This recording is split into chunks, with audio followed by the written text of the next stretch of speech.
Hukum Sunan Kalijaga dan rekan bersama rekan saya Pak Erik Kertanegara sudah menyatakan tadi untuk mengundurkan diri dari kuasa yang sudah diberikan, atau kami mencabut kuasa dari apa yang kami dapatkan gitu, dari saudara atau Bapak Dodi Sudrajat.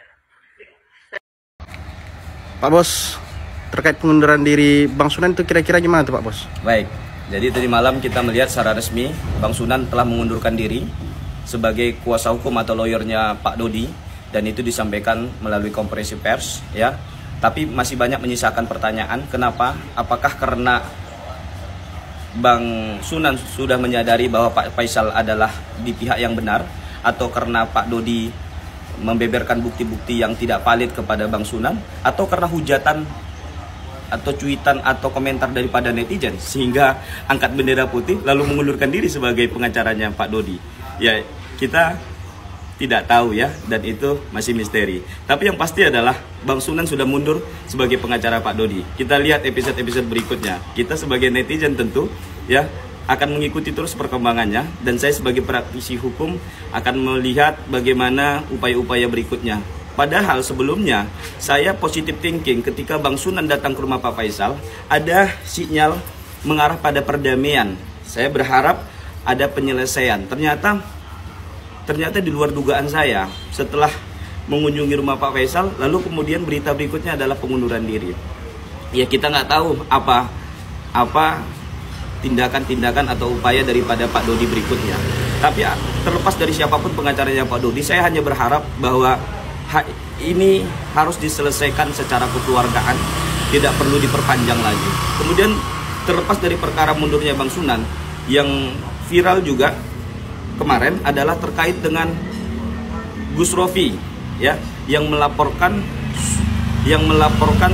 Dodi ya, Dodi Sudrajat ke polisi terkait dengan pencemaran nama baik ya, yang mana sebelumnya Gus Rofi ingin memberikan handphone apabila mengurungkan niatnya. Lalu direspon oleh Dodi, yang mana kemudian membuat story di IG Pak Dodi bahwa menyampaikan jangankan Samsung, pabrik Samsung pun saya tidak mau ya, dengan kalimat anjing mengonggong kafilah berlalu. Lalu atas diksi itu kemudian Pak Dodi dilaporkan. Nah, saya berpikir begini, perkara antara kedua belah pihak keluarga ini, antara Pak Faisal dan Pak Dodi saja belum selesai ya, ditambah lagi dengan perkara-perkara yang seharusnya tidak terjadi. Dan saya pikir ya pihak-pihak juga jangan tambah memancing lah. Saya juga ada berniat untuk memberikan iPhone 13 ya, Pro Max.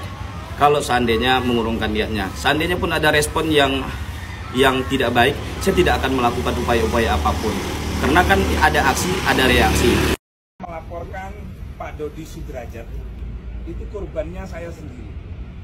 Jadi kemarin saya bikin video, kenapa sih Pak Dodi ini kok tidak menjadi manusia yang kullu bani adam khata'un wa khairu khata'in at-tawwab, yaitu bertobat.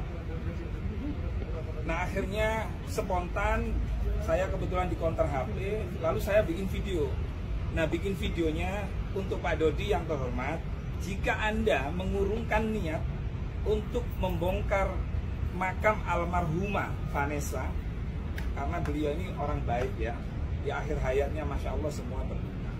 Nah, ternyata video saya itu disalahartikan gitu loh.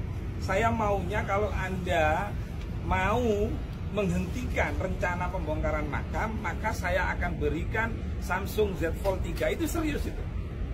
Ternyata video saya itu di moon screen, kemudian dimasukkan Instagramnya dia, dan ada tulisan jangankan HP, pabrik Samsungnya saja saya akan menolak.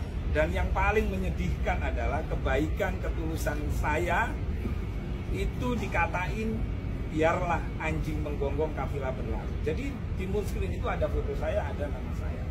Dan saya hari ini kebetulan tidak sengaja ketemu sama Mbak Meriska.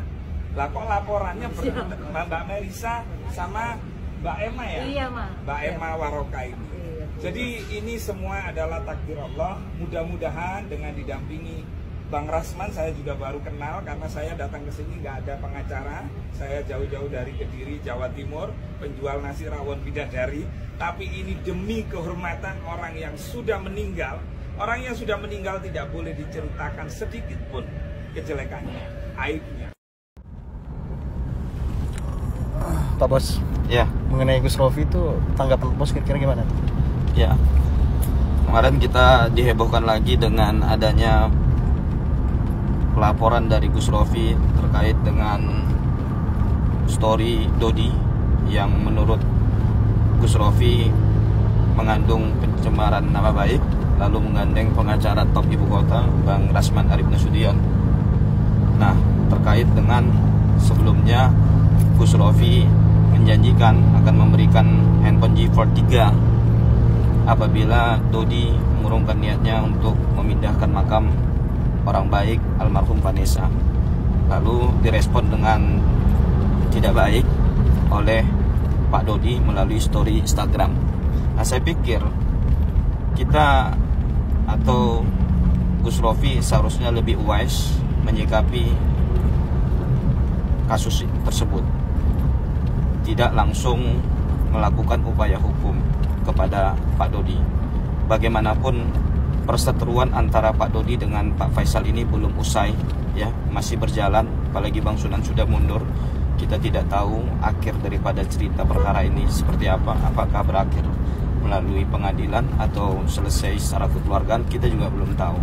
Tapi Gus Rofi harusnya lebih wise sebagai tokoh agama. Saya sangat salut karena saya alumni Pondok Pesantren Tugu Ireng, Jawa Timur, NU Tulen. Saya berpikir tidak perlu mengambil tindakan atau sikap